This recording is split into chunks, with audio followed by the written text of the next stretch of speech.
We're all hoping Sir Andy Murray somehow makes it back to his best one day. There's nothing quite so satisfying as someone being written off making an unlikely comeback, is there? Andy's made a career of it after all. A stunning return to glory is what the owners of Dandelion Café perhaps had in mind when they clocked a hoary old pavilion in Newlands Park in Glasgow.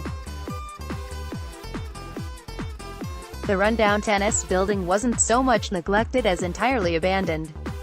These days it is the Dandelion Café, a sweet and cheerful artisan tea room in the south side of Glasgow. Chris Austin, DCT Media. Chris Austin, DCT Media. It's a Sunday lunchtime when we arrive at the Dandelion, and outside the weather is biting, but thankfully the hounds, the park is extremely popular with dog walkers, are not. It's more than can be said for the frosty weather. Already the cafe is lively when we arrive, and that would increase by the time we leave an hour later. It might not quite be Murray Mound in terms of a crowd outside, but it shows you how popular the Dandelion has become since it opened less than 4 years ago.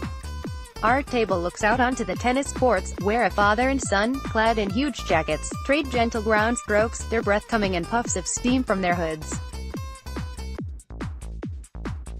Rather you than us, lads, we agree as we sip our flat whites.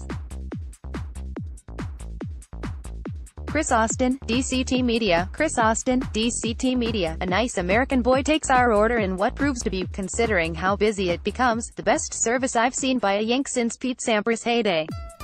He brings us what turns out to be very good food. My eggs Benedict are, under their hollandaise sauce, poached with precision on a bed of mashed avocado and toasted English muffin.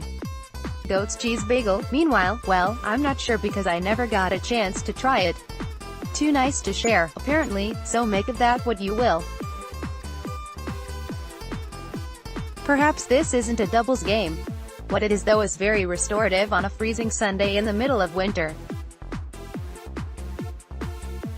There are usually two types of scone in this world, the little delicate one and the monstrous variety which could sustain a rugby player for a week. Dandelion's fruit scone hits the sweet spot in between by being filling but with a tantalizingly crisp crust. It's a little lace served up at the end. At just over £25 for 2 coffees, 2 lunch items, 2 cakes and a juice, there's little to complain about when it comes to the price either. In fact, we liked the Dandelion so much we went back a fortnight later. As Barry Davies might have said about a crisp Roger Federer backhand, that's a nice return.